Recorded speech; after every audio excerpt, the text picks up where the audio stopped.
Был самый обычный солнечный день, такой же, как и многие другие.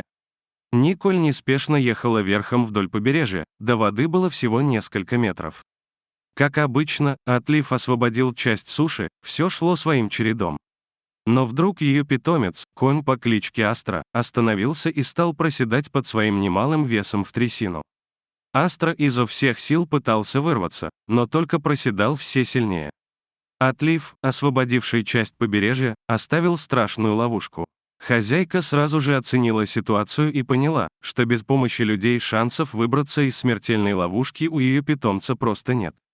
Девушка спешилась и полезла в грязь за своим конем.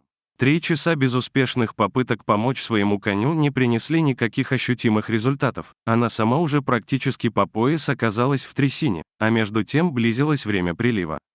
Времени оставалось не более получаса. Тогда Николь приняла единственно верное решение – позвать на помощь.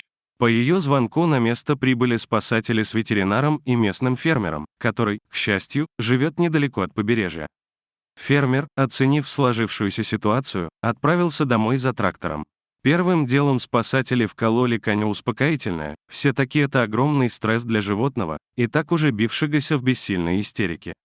Все попытки спасателей вырвать животное из трясины оказались тщетны, даже вызванный ими специализированный вертолет не смог справиться с такой нетривиальной задачей.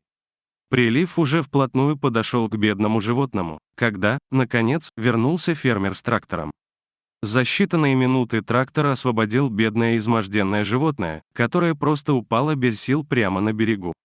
Это действительно восхитительная история преданной дружбы животного и человека, который не бросил своего питомца, а до последнего боролся за его жизнь.